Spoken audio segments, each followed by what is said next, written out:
All right, now that it is 3 o'clock, we can go ahead and get started. Welcome, everyone, to today's webinar. What is happening with today's labor force? We're really excited that you're here, and we think it's going to be a really informative webinar. So, my name is Holden Andrews. I will be the host for today. Our speakers are our CEO and Chief Economist, Chris Chmura, and the Managing Director of Consulting, Bryan Shelly. For those of you that are new, just a little introduction about Chmura, who we are. We provide labor market data and analysis so that our clients can make informed decisions to not only help their business, but their communities. Chmura was founded in 1998 by Chris, and we have two offices, one in Richmond, the other in Cleveland. We are economists, data scientists, statisticians, and business professionals who truly care about helping your community and your business grow. Two things that drive us are client satisfaction and success. And one of our first priorities is excellence, both in customer service and in data quality. So these four pillars are what guide us. They are excellence, being thorough, being accurate, and being useful. These are the four things that drive us. They're what we aspire to be and to do every single day. One way that we really exemplify these values is through our weekly economic update. We send this report out for free once a week with the most up-to-date national data. If you are interested in receiving this report, we will have a link in the slides that we send out tomorrow, and I will put one in the chat. Before I pass things off to Chris, I do want to mention that the slides and recording will be sent out either tomorrow or Friday. And if there are any questions during the presentation, either for Chris or for Bryan, please don't hesitate to put them in the chat, and they will be answered there. With that, I'll give it away to Chris. Thank you. Thank you, Holden. Okay, as Holden said, we'll be talking about today's labor force and what's going on with it. I always give typically a big overview of the U.S. economy. I'll just have a couple of slides here. Sales and GDP growth are very strong. Employment, on the other hand, is lagging in some sectors, and we won't go into the detail of all the sectors, but Bryan will show you later some particular occupations that are short in demand or that are in demand, and we don't have very many workers there. Omicron variant is slowing economic growth, similar to what we saw the Delta variant do earlier last year. Why is the participation rate so low? We'll go into some details on all of these factors that are contributing.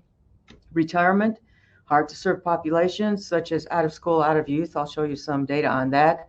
The generous stimulus checks and payment deferrals gave households some money that they had in their checking accounts, so they didn't need to get back to work right away. Child care issues is also something that has affected whether people are going back to work.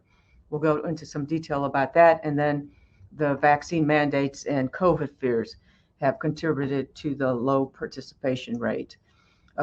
Throughout the presentation, we'll talk a little bit about how do we bring people back into the labor force, and then Bryan in particular is going to speak about some workforce shortages and some solutions. So first, national overview, big broad picture. Broadest indicator of economic activity, of course, is gross domestic product. And all across the globe, it's recession is defined by 2 quarterly declines in GDP. But here in the U.S., we have the National Bureau of Economic Research, who looks at monthly data to define when a recession begins and ended. And they said that it began in March, it ended in April. So it was only 2 months long, but it straddled 2 quarters. So you can see here the big drop and then the rebound.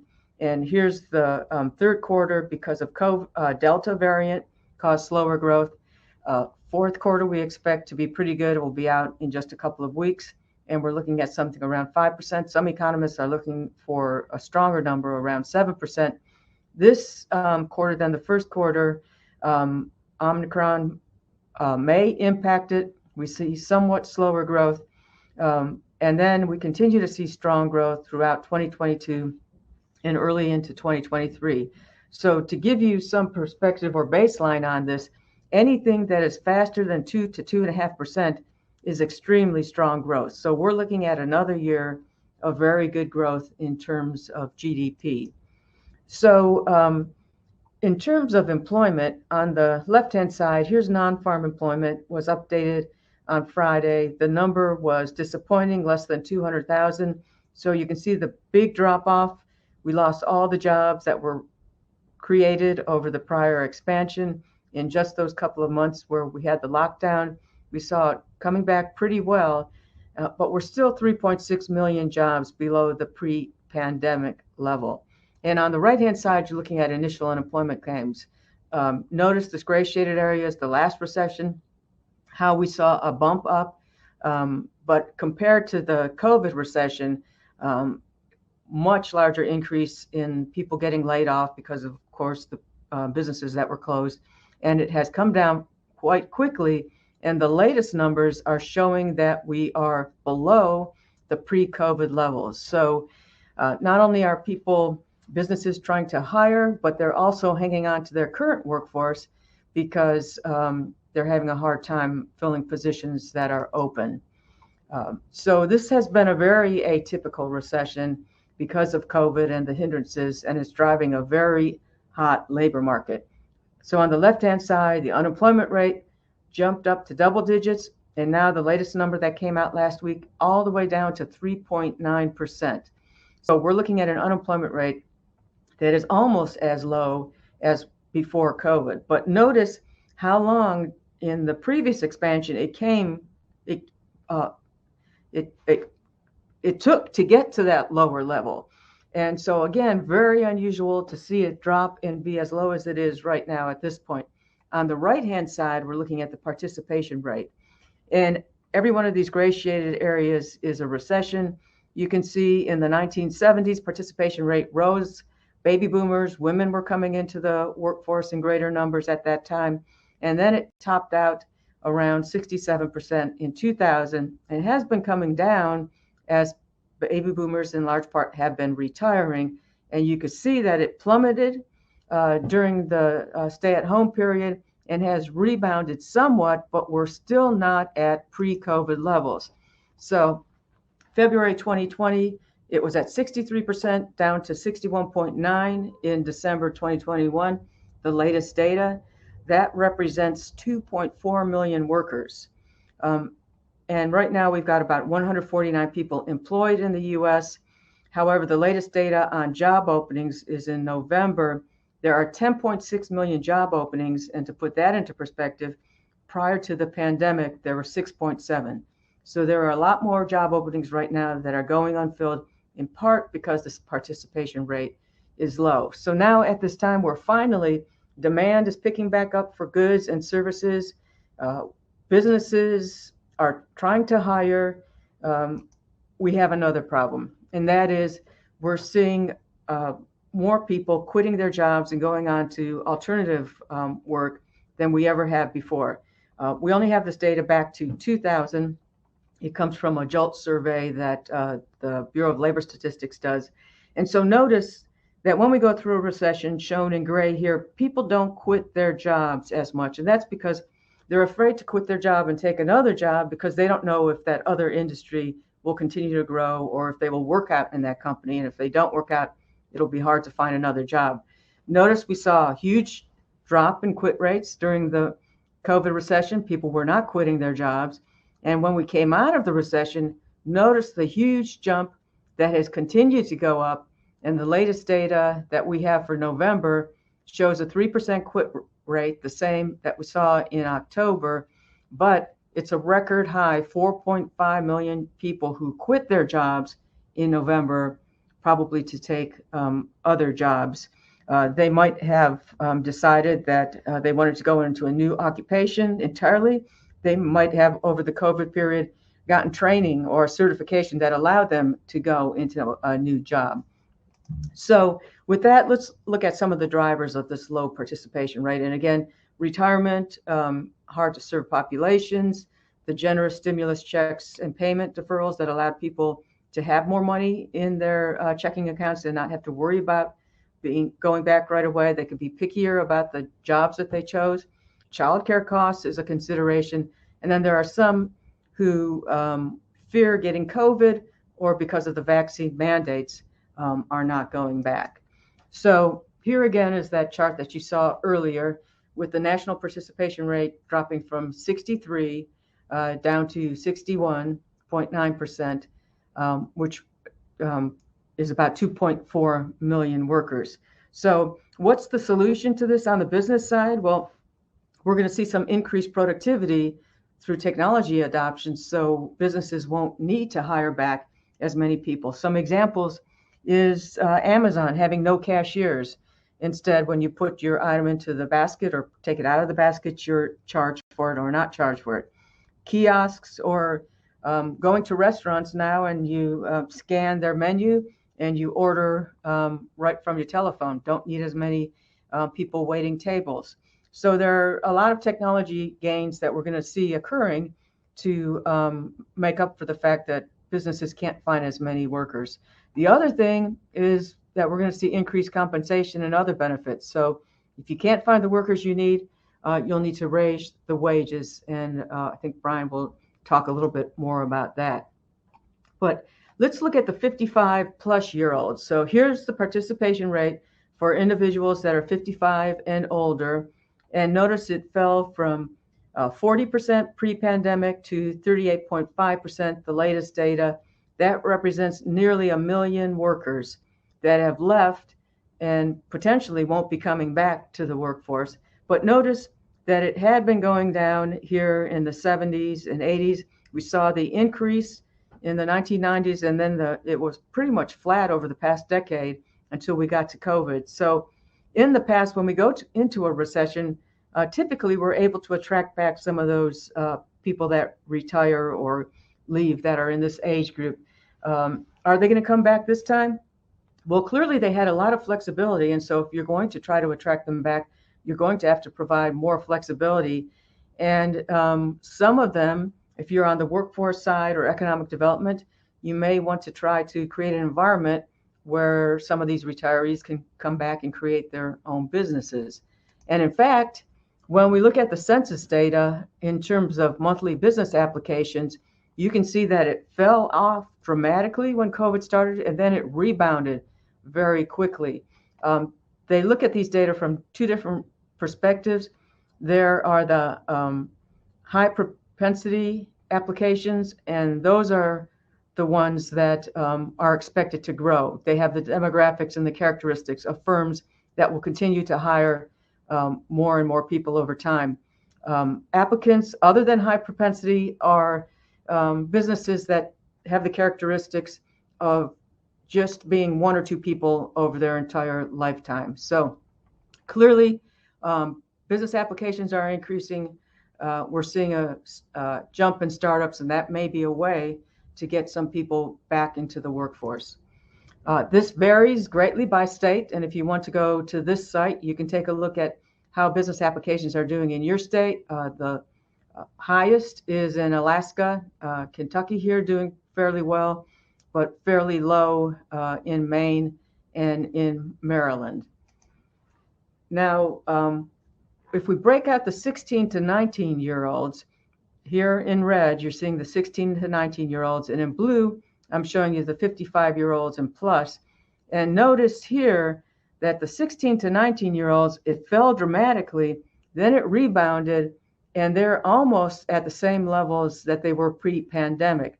So they're off only about 147,000 workers from the pre-pandemic levels. So the story here is that some of the people who left the labor force because maybe they were retiring provided room for the young 16 to 19-year-olds to find jobs. So some of them came in and took those jobs of the people who had retired.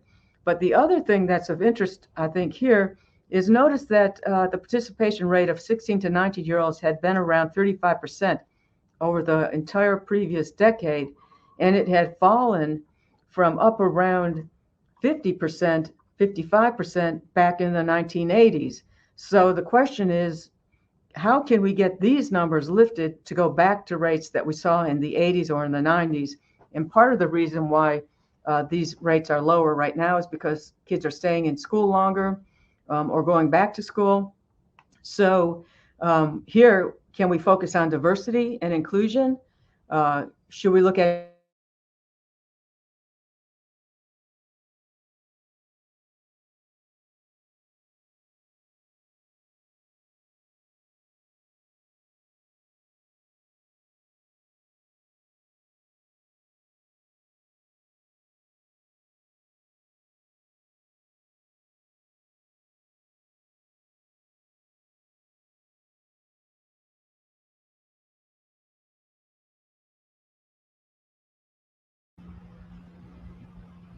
Hi, everyone. I think we lost Chris there. Can you guys hear me?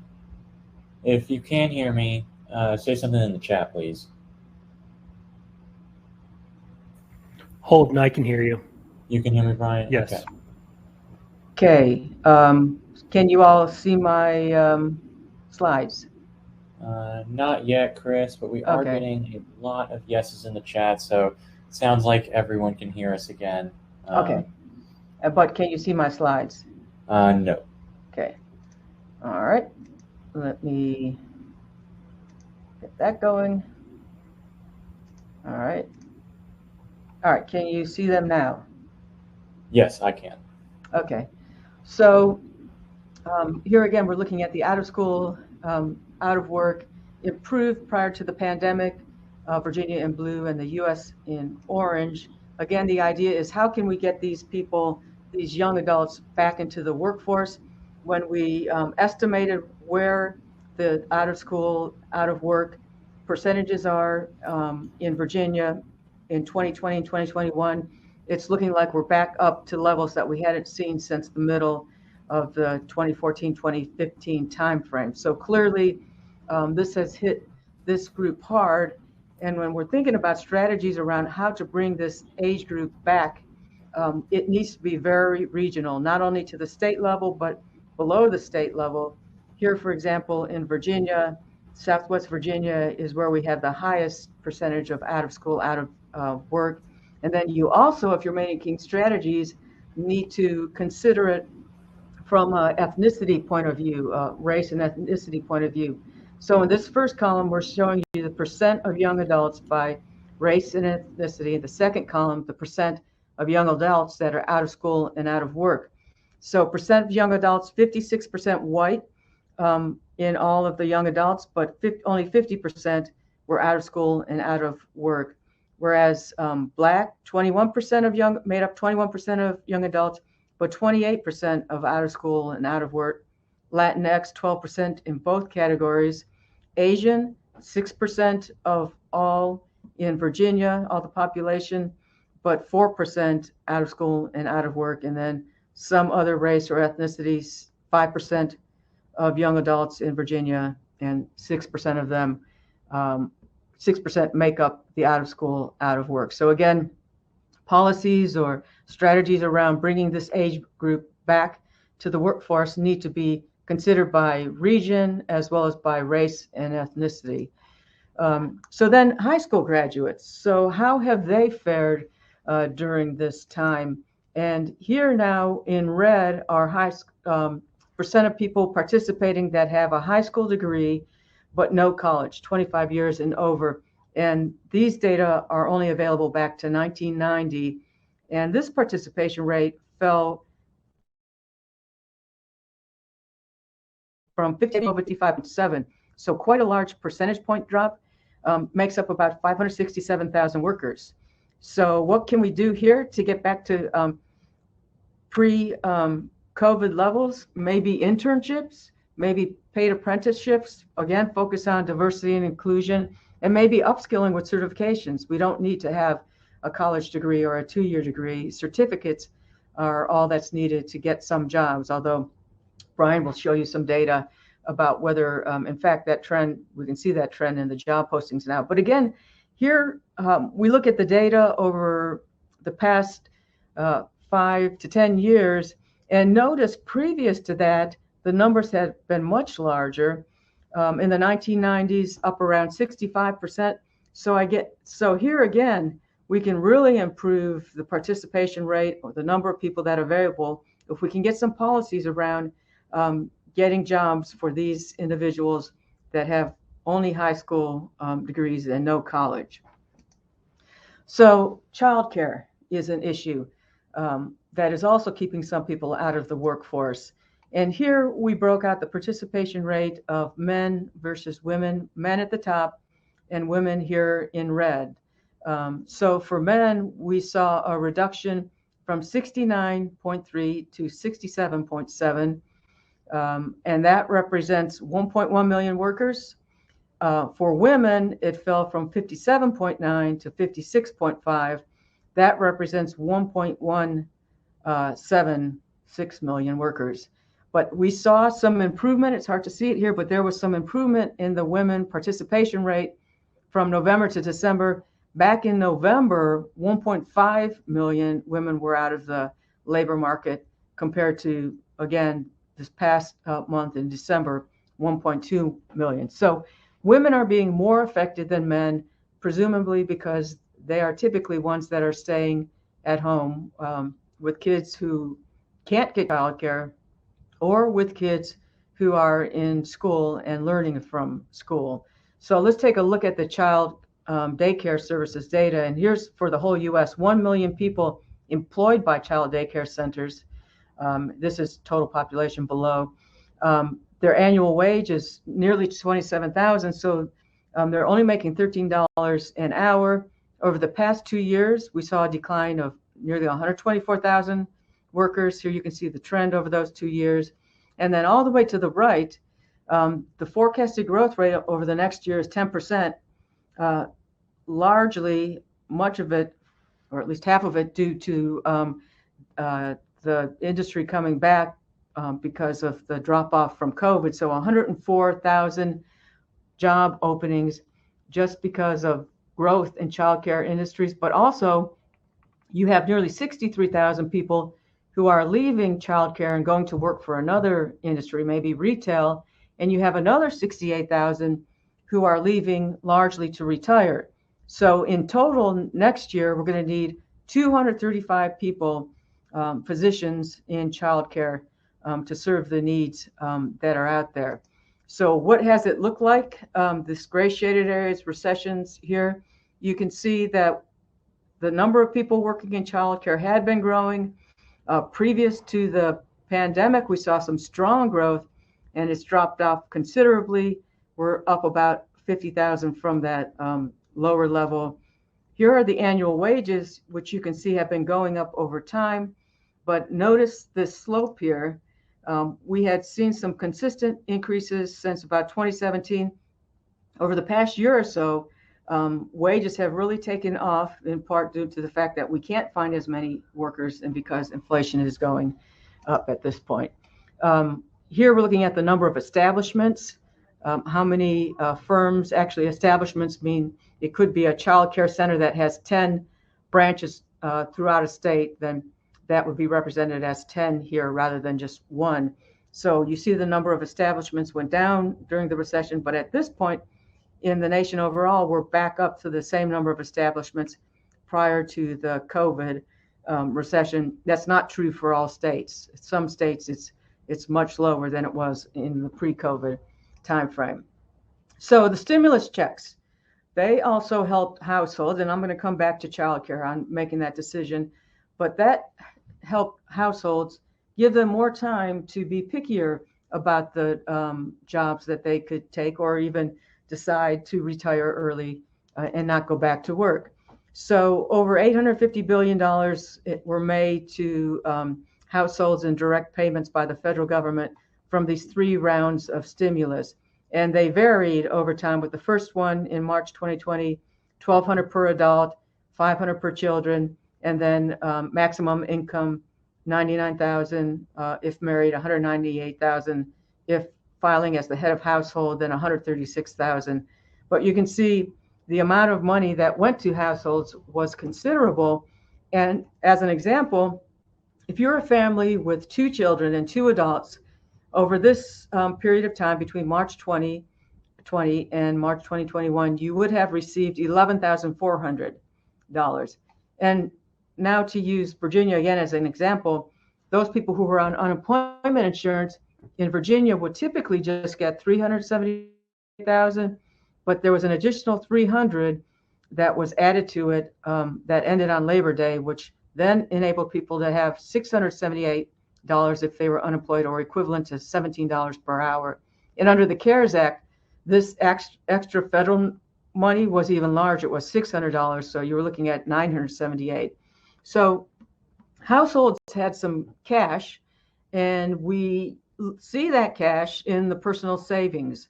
So this is total savings, quarterly data from the BEA going back to 2000, and you could see savings never did get above $1 trillion previous to the pandemic. When we went into the pandemic, because of the stimulus, we saw a $5 trillion dollars in savings by consumers. It dropped, but still above $2 trillion. First quarter, it was nearly $4 trillion. And then down the latest data, third quarter of 2021, it's still above pre-pandemic levels. So clearly, consumers had savings that enabled them to stay out of the workforce longer to look for the right job. They also had payment deferrals. Under the CARES Act, the mortgage forbearance started in March. That's misspelled. I'll change that before we send it out. March 2020. Typically, it lasted 3 to 6 months, but could extend to 18 months. And if you want to learn more about the background on that, you can click here. There was also rent relief that you can learn more about on this site as well. That ended in August 2021. At least the federal program ended, and now many states have programs available, and it's coming from federal money. And then finally, we have student loan payments that were extended through May 1st, and you can learn more about that on this site if you're interested. All of these loans or relief will eventually go away, and people will have to pay the money back, unless, of course, they work something out with either their mortgage company or landlord with regard to the rent relief. But at some point, these monies will be paid back. So then we come to the question, well, should I work? Should both spouses work, or stay at home? What is the cost of childcare? So here we're looking at the monthly child credits that started in July 2021, which, by the way, ended December 15th. The regular credits, child credits that you get by filing for your taxes are going to be less, but just using this as an example, if in Virginia, the average cost of childcare is $14,000, and if you're interested in your state, you can click here and take a look at that. So that turns out to be $1,172 a month that you're paying toward childcare. Now let's go with an example. Well, you have 2 children, you're getting $600. And so here's some examples in terms of wages. If you're making $9.50 an hour, your total pay, and I say take home pay in quotes because I'm not taking any taxes out of here, so it's really not your take home pay. If you're making $9.50, you can't afford to have 2 kids in childcare. All your money is going toward childcare. You're making $15 an hour. You're after daycare, looking at very low amounts, and then $20 an hour after daycare. You have about $1,123 to spend. Minimum wages vary by state. The lowest is $7.25 in a dozen or so states. The highest is $15.20 in Washington, D.C., followed by California at $15. So what are the considerations here? Should I go back to work, or should I and put my child in daycare, or should I stay home? And that is another factor that could be causing some people to stay at home rather than going back to work. And then the vaccine mandates are pushing some people out of the labor market. The Kaiser Foundation has done a great job of doing surveys, and their October survey, they found that 5% of adults say that they would leave their job if their employer required them to get vaccinated or get tested weekly. And just 5% of unvaccinated workers, or 1% of all adults, say they have personally done so. So again, another factor that may be causing some people to stay out of the workforce. One other concept before I hand this over to Bryan is inflation complications. We're now seeing increased wages, upward pressure on wages for new employees.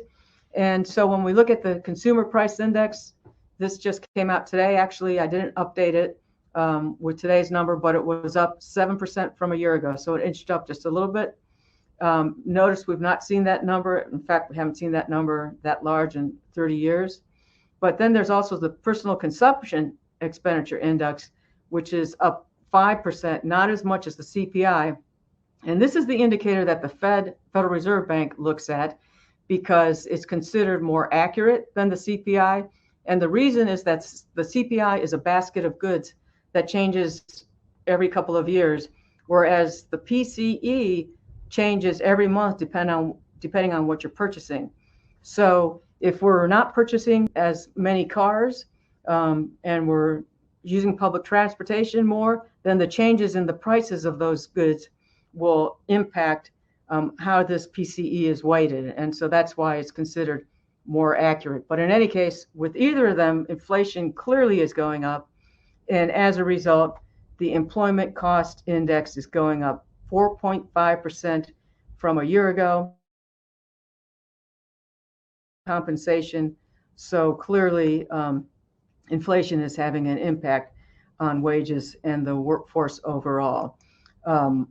The Fed has up until recently said that it's transitory, meaning that once we see the shutdowns going away, and when we see the stimulus going away, the supply chain disruptions will not be as bad in the second half of 2022. And so as a result, we'll see the pace of inflation start to come down. But the Federal Reserve has said that, yes, it has been surprisingly strong on the upside. And as a result, we expect to see the Federal Reserve start to raise interest rates maybe as soon as March. And clearly, the staff shortage is going to accelerate wage inflation. So with that, let me pass the baton here to Bryan. Great. And Chris, should I share my screen now? If you'd like to, sure. Okay. Gotcha. So where's the screen? All right. Can people see that? Going to assume that's a yes. Yep. I can see it, Bryan. Great. So let's talk about some other things, specifically regarding to the participation rate that Chris also brought into that brought up, but maybe we can go a little bit further. And you're going to see, if you're a JobsEQ user, a lot of data here that's familiar. This is stuff that you can check on for your area in JobsEQ. So the first thing to notice, right, is that the participation rate varies greatly by locality. What I have here is a display of the Nashville metropolitan statistical area right down here, and about 50 miles north or so, there is the county of Muhlenberg. And you can see, right, that the participation rate varies quite a bit between certainly downtown Nashville, where it is 71.5% versus 50.1% in Muhlenberg. And you can see some regional variation within the within the MSA right here, right? So one of the things that you're able to do in JobsEQ is to check what your local participation rate is. Another thing that we wanted to talk about was sort of job shortages in key areas. You may be asking yourself, well, what job shortages? How is that impacting me? And even if you're not working at a company or a one-stop for WIOA, for my workforce development people, it's impacting you in a couple ways, one of which is its impact on the supply chain. Everybody's heard, like all of us have probably heard more about the supply chain the last 6 months than we thought we ever would. But basically, the supply chain means the backups in the supply chains mean that we have a harder time getting goods in a timely manner now, maybe more than we have in a long time. And one of the reasons that that's happening is because of the lack of workers in logistics. Logistics companies are finding they can't scale up their workforce quick enough to meet demands. And this means things like workers at harbors, people who unload the boats, people who transport the goods from harbors to warehouses or warehouses to retail locations, people who work in warehouses. And job posting data can help us see how big the crisis actually is, right? So we use, those of you who subscribe to JobsEQ might have the RTI analytic, which is what measures our job postings. We pull in job postings from 40,000 sources each night, pull in about 1 million job postings a day. We deduplicate them, and then we aggregate it so we can see sort of what the trends are on job postings. And one of the things that independent analysis has shown is that job postings are a good proxy for labor demand.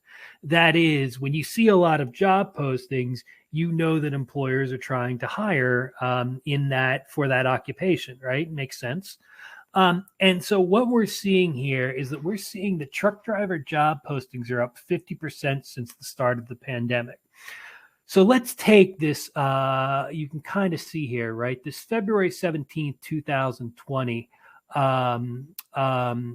data point. It looks like maybe they're about 95,000 weekly job ads for truck drivers.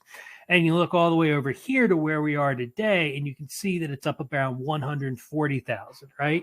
That's a lot. And that means that sort of like there's an unfilled need out there for truck drivers. Same things for labor job postings, the people that work in warehouses, that move the material, that move the stock, that type of stuff. You can see that demand in, let's find February of 2020. You can see there were about maybe 43,000 job postings. And then look at here where we are today, it's almost up to 70,000, right? So just really a huge increase that, and you can show this in your local area too with JobsEQ, that the increases or the need for truckers and the need for laborers is being picked up in the data, right? We also see demand for auto mechanics, right? Figures when there's more strain on the supply chain, when we're trying to get more trucks on the road, that the people who maintain the trucks are going to be in good order, right? So you can see here, right? In 2019 quarter four, it was up job postings for auto mechanic job ads were up 8.3%. Then, not surprisingly, they were way down in quarter four 2020 as we were sort of in the throes of the pandemic. But look at 2021 quarter four, right? That's a 22.7% over increase over the previous year. Lots of job postings for auto mechanics. And another thing that you can see, which we'll talk about in a little bit, the number of automobile mechanics or automotive mechanics that are getting sign-on bonuses now, where companies are saying, hey, just sign up now. Here's $500 right off the bat before you do anything else. Look at that. That moved up from 0.2%, 0.3%, all the way to 1.7% of all the job ads advertise a sign-on bonus now. That's not even necessarily all the jobs that are opening. It's just the ones that are offering it. These are the ones that are advertising it, right? And then you can see sort of what is the increase in online job ads year over 2020, the end of the year 2020 versus the end of the year 2021. And you can see that sort of like job ads are up for all of these different occupations and many more than we can fit on this thing, with this chart rather. And all that's telling you, right, is that yes, the worker shortage is real, that there are a lot of job ads that you can look at in your own areas. With the new time series feature that we have on RTI, you can really see like, okay, this is indicating that there is a shortage for this stuff in our area. Now, when we talk about causes of some of these shortages, and this sort of goes into a theme that I'm going to develop here in the next 5 minutes or so, right?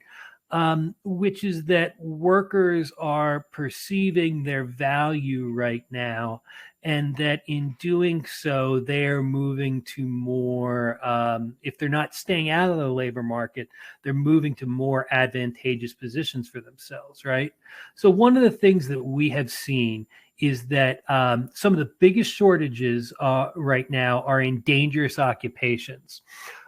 So the study by Chen et al. That came out earlier this year looks at what are the risk ratios associated with different occupations during sort of like the height of the pandemic, right? So pandemic risk was absolutely factored in here, right? And look at this, right?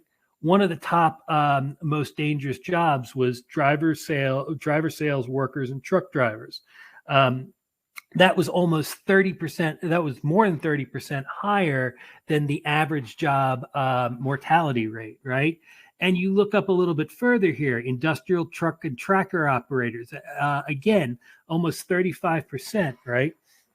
So workers may be perceiving that these jobs are dangerous and moving, and with the competitive labor market, asking if they can move into a different type of job or staying out of the labor market entirely. One of the interesting things that is being discussed right now, and that Chris alluded to a little bit, which is what are companies doing in response now to these to the worker shortages, right? And I would encourage you, when you get the slides of this webinar, to click on that link from McKinsey, because there are a lot of great ideas that they bring up in there and that they develop to talk about what companies are doing, what companies can possibly do to address worker shortages, right? So one of the things that we'll look at in JobsEQ here in a second is obviously raising wages and advertising wages. That companies that have very competitive wages should make a point of putting these in job postings, so that people perceive that, like, oh, okay, this is a good job. It pays a good amount of money. Focusing on enhancing the worker experiences and mitigating the cause of quitting. You hear stories about companies that are retraining their frontline management so that they're better to deal with sort of like point of service problems. This is the McKinsey study talks about this with regard to a trucking company. And they talked about how frontline grievances are getting better addressed, that they've added increased flexibility in scheduling and pay. And so sort of, what are the things that you can do beyond raising wages to make the workplace better, less frustrating, more productive, and increase sort of the perception of your workplace among your existing workers, right? Also, there are companies that are cutting unproductive products and focusing on on their highest sellers, right? Makes sense that if you have 30% of your products only account for 5% of your revenues, you can ask yourself, well, if we're losing workers, maybe it's that 30% that we cut services from and focus on our most profitable tasks. Unlocking new labor supplies, like reentries from prisons and things like that, and the disabled. I know my workforce development people have, this is music to your ears, right? Because these are some of the people that you work with. And companies are taking a hard look at this stuff, right? And I think that this quote at the bottom here is good because it helps us focus that the labor shortage is not necessarily a bad or a good thing. It's just a thing, right? And so that, you know, as a function of the labor shortage, workers have more leverage right now, and they're using it to extract sort of better working conditions, higher pay, and things like that. And again, that's neither a good nor a bad thing. That is just a thing that's happening. So let's get back to this idea of advertising wages as a talent attraction strategy, right? JobsEQ can help you look at, of the job postings that are happening right now, what are the jobs paying, right? Now, I will tell you the caveat to this is that we find that only about 15% of job postings are advertise their wages. And so you can see here, right, among the registered nurses, there are currently 1,420, 692 job postings in the United States. Actually, no, sorry, that's wrong. That was yearly. From this January to last January, there are 1.4 million, right? And of those that advertise their wages, the average wage is $67,376, right? Now, not everyone advertises their wages, but if you have really competitive wages, right, and you want to see what wages are for individual jobs, maybe you're helping someone try to get a job and you want to see what an individual job pays. Maybe you are a company that wants to monitor what your competitors are paying, right? You can use sort of the filtering features in JobsEQ and RTI to really show you what are the specific jobs that do have salary information, and what of those, which of those are your competitors and what are they actually paying, right? So you can look at individual job postings in JobsEQ and find all that information, and you can find all that from the RTI screen. Now, one thing that's interesting, we're talking about what companies are doing in response to the worker shortage, and they're doing a lot of the things we've talked about so far, but our data shows that employers are not lowering their education requirements to fill vaccine requirements, right? To fill vacancies, excuse me. I guess I've got vaccines on the mind like everybody does, right? So what you see here is a chart of jobs requiring a college education, right? This shows that at the beginning, like basically in 2017, right, there were about 43% of jobs that required a required a college education. And you look here in late 2021, it's about 43%. This suggests that employers are in fact not lowering the education that they require on their job postings, that it's actually been pretty stable. So they're still requiring the same number of credentials. And one of the things you'll see here, what are about these bumps, right? We think that these are short-term variations, or short-term variants based on different things that happened in the pandemic, about different hiring cycles. Like this hiring cycle right here was probably, we were looking for more blue collar, and then when it drops down, or I'm sorry, we were looking for more white collar workers, and down here people were looking for more blue collar workers. But generally that noise washes out, and that we're like employers requiring a college degree in about the same number of jobs that they were previous to the pandemic. And this is just another way of looking at the same thing. This is basically, we said we're going to basically have a static occupation mix. So we have the same number of truck drivers versus the same number of accountants, kind of so we're comparing apples to oranges. And you can see again, it's about 42.5% in 2017, and it's down a little. It's down to like 41.9%. So maybe that indicates that some employers are lowering their education requirements, but certainly there's not a rush to do that. And so let's talk about some conclusions before we get to some of your questions. The pandemic has absolutely created a challenging climate for workforce officials, companies that are trying to hire, economic developers that are trying to show that they have the labor that is necessary to bring in people. Like it's a new world out there, and that's creating challenges. Demands for many goods and services have picked up, but quit rates are at record level, and that is sort of, the demand is driving the need for workers, and the lack of available workers is driving people probably to quit more often and move to different jobs, which does nothing to expand the underlying labor pool, unfortunately. Low participation rates are causing many regions to look for strategies to bring people back to the workforce. Chris touched on young people. We talked on reentries into society. We talked on about I forget. We talked about a lot of stuff, right? And that wage inflation and technology adoption will continue over the next year or two to bring the broad labor supply and demand back into balance. In addition to some of these other strategies, right?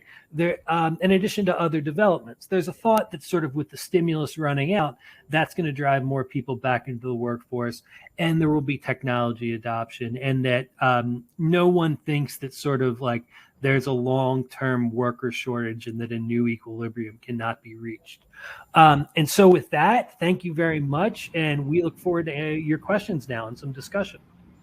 Thanks, Brian. I've got just a few here I'll get started with as maybe you look at some. So Andrew asked, how much of the labor force participation decrease reflects people shifting from employer-employee relationships to independent contractors, gig worker relationships? So that should not be represented in the numbers, because if, as I showed you with the census data, you start your own business, then you are no longer unemployed, and you're participating in the workforce. You're just doing it as a 1099, or you're doing it because you're working for yourself. So those people are captured. So people going out and starting up their own firms is not explaining the drop in participation, although it may take maybe a month or two for the numbers to get calculated. I don't think that's a big piece of it.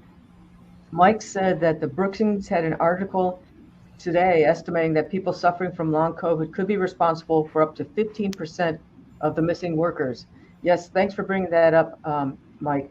And just another factor there that underscores the fact that COVID long patients are having, probably an impact, is 2 years ago, there were no hospitals that studied long COVID. And now you have many different places across the US where researchers are now looking at that factor and trying to help getting those people back into the workforce. So yes, thanks for pointing that out. Another factor that's keeping the participation rate low. And then Bryan said, is there socioeconomic data that can be used to break down the labor force participation? It seems like those reasons are mostly applicable to middle income households or higher. And with the participation rate, there is some further breakdown. And then also to get more detail, it's only on an annual basis where we can get some information from the BLS. But that might be a good topic to look into for a further presentation. I posted, BLS has the unemployment rate broken down by gender, age, more details, ethnicity, that might help answer your question, Bryan, although not directly participation rate, but at least the unemployment rate. Richard said, how much of non-participation is tied to the benefits cliff? I'm not sure exactly what you mean by that, but perhaps the fact that, studies have shown that when someone's benefits, unemployment insurance is about to run off, that a week or two before that event, we see an increase in the number of people finding jobs. So the fact that there are better benefits out there right now may be contributing to that. Let's see, Michael also asked about home refinancing, the low unemployment rate and people refinancing their houses. Could that reduce the need to go back to work? Absolutely. That could be another factor, as well as the run up in the stock market over the last 2 years has enabled some people who retired to decide that they would prefer to stay retired and not go back into the workforce. Bryan, do you have any questions there while I look to see if there are any others?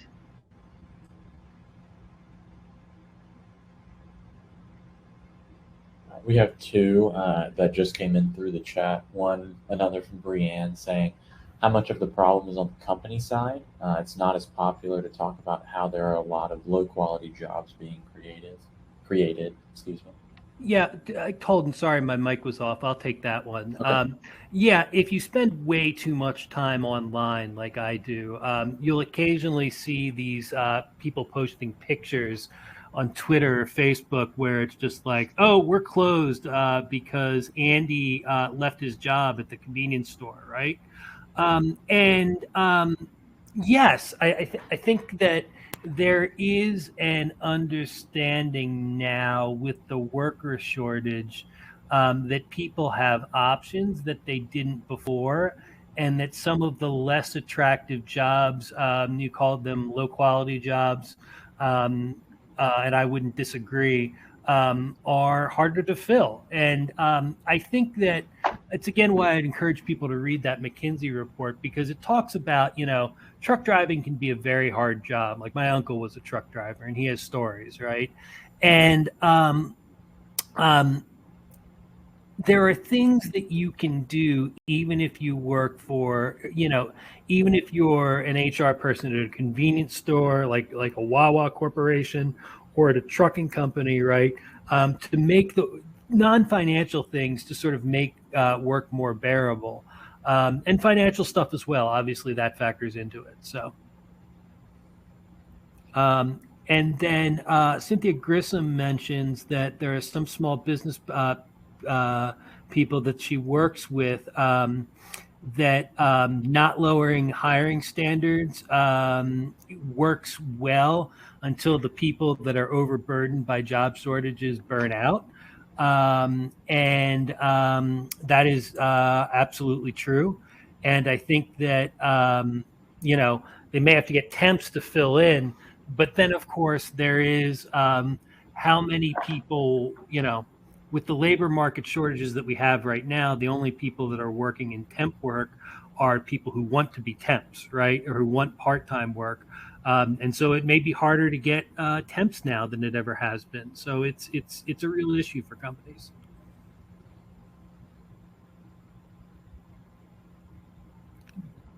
And then, Chris, I don't know if you saw here about the benefits cliffs. Amy Donahoe was nice enough to define it for us. When you can only make so much per hour before it significantly decreases the benefits you qualify for. Right. So you make more at $12 an hour rather than 13. Right. Yeah, that's, when we're making policies, both as I think Cynthia brought up, whether it's for a company that you're deciding whether to hire or not to hire, and temporaries or whatever, we need to think of when we make policies, what are the repercussions, because it may motivate people to do things that we don't expect. So yes, thanks for bringing that up. And I just want to make sure this question's answered.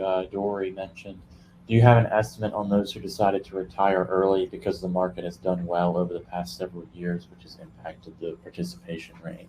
Yes, that I haven't seen any studies that have looked at that. It would have to be a study or a survey to get at that information. But I'll put that on my list to see, again, for another presentation, if we can find that information.